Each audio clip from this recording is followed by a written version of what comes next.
أعوذ بالله من الشيطان الرجيم. بسم الله الرحمن الرحيم. ياسين والقرآن الحكيم إنك لمن المرسلين على صراط مستقيم تنزيل العزيز الرحيم لتنذر قوما ما أنذر آباؤهم فهم غافلون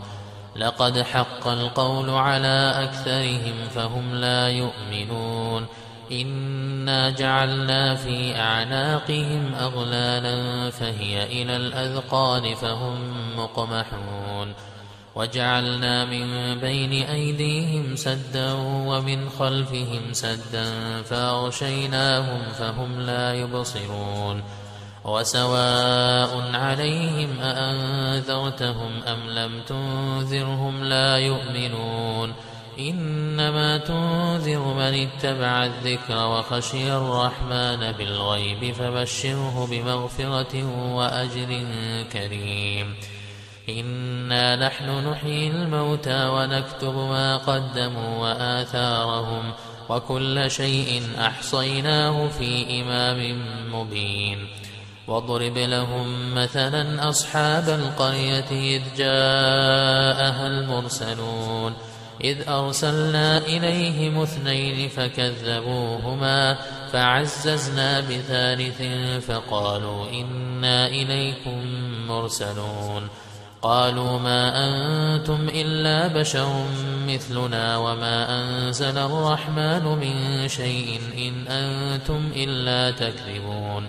قالوا ربنا يعلم إنا إليكم لمرسلون وما علينا إلا البلاغ المبين قالوا إنا تطيرنا بكم لئن لم تنتهوا لنرجمنكم وليمسنكم منا عذاب أليم قالوا طائركم معكم أئن ذكرتم بل أنتم قوم مسرفون وجاء من أقصى المدينة رجل يسعى قال يا قوم اتبعوا المرسلين اتبعوا من لا يسألكم أجرا وهم مهتدون وما لي لا أعبد الذي فطرني وإليه ترجعون أأتخذ من دونه آلهة إن يردني الرحمن بضر لا تغن عني شفاعتهم شيئا ولا ينقذون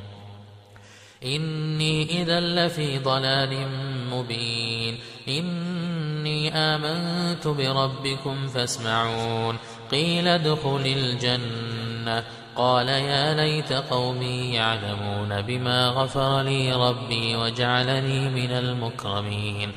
وما أنزلنا على قومه من بعده من جند من السماء وما كنا منزلين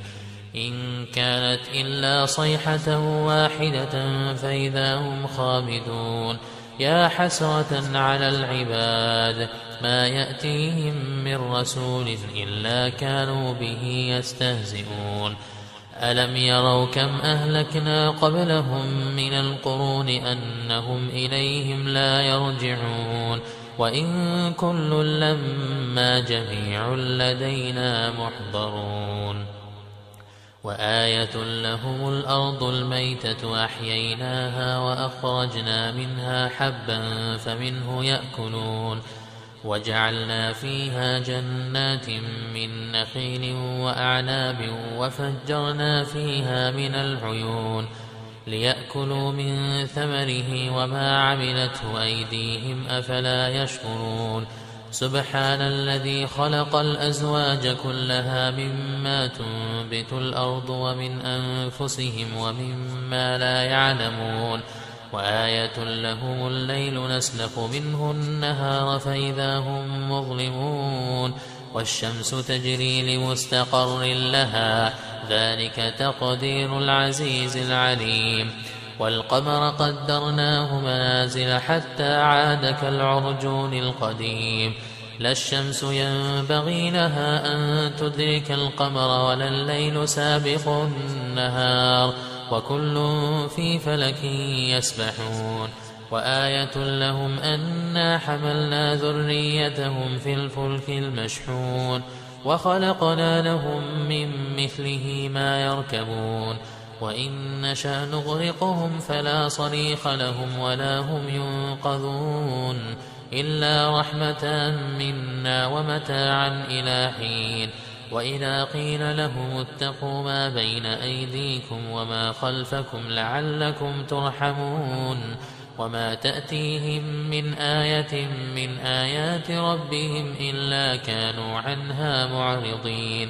وإذا قيل لهم أنفقوا مما رزقكم الله قال الذين كفروا للذين آمنوا أنطعم من لو يشاء الله أطعمه إن أنتم إلا في ضلال مبين ويقولون متى هذا الوعد إن كنتم صادقين ما ينظرون إلا صيحة واحدة تأخذهم وهم يخصمون فلا يستطيعون توصية ولا إلى أهلهم يرجعون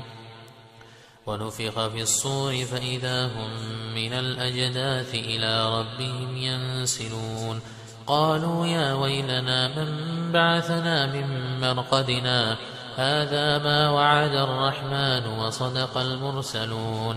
إن كانت إلا صيحة واحدة فإذا هم جميع لدينا محضرون فاليوم لا تظلم نفس شيئا ولا تجزون إلا ما كنتم تعملون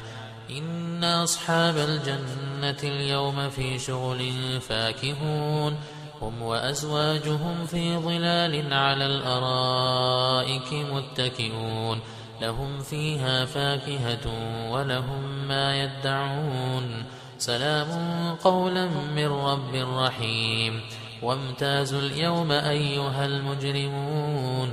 ألم أعهد إليكم يا بني آدم ألا تعبدوا الشيطان إنه لكم عدو مبين وأن اعبدوني هذا صراط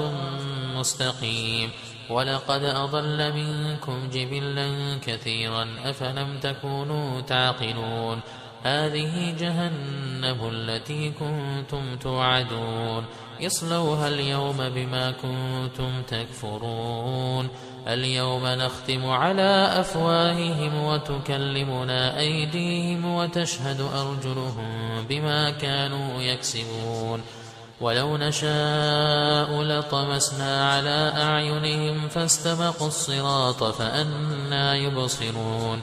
ولو نشاء لمسخناهم على مكانتهم فما استطاعوا مضيا ولا يرجعون ومن نعمره ننكسه في الخلق أفلا يعقلون وما علمناه الشعر وما ينبغي له إن هو إلا ذكر وقرآن مبين لينذر من كان حيا ويحق القول على الكافرين أولم يروا أنا خلقنا لهم مما عملت أيدينا أنعاما فهم لها مالكون وذللناها لهم فمنها ركوبهم ومنها يأكلون ولهم فيها منافع ومشارب أفلا يشكرون واتخذوا من دون الله آلهة لعلهم ينصرون لا يستطيعون نصرهم وهم لهم جند محضرون فلا يحزنك قولهم إنا نعلم ما يسرون وما يعلنون أولم ير الإنسان أنا خلقناه من نطفة فإذا هو خصيم مبين وضرب لنا مثلا ونسي خلقه قال من يحيي العظام وهي رميم قل يحييها الذي أنشأها أول مرة وهو بكل خلق عليم الذي جعل لكم من الشجر الأخضر نارا فإذا أنتم منه توقدون أوليس الذي خلق السماوات والأرض بقادر على أن يخلق مثلهم بلى وهو الخلاق العليم إنما أمره إذا أراد شيئا أن يقول له كن فيكون فسبحان الذي بيده ملكوت كل شيء وإليه ترجعون. صدق الله العظيم.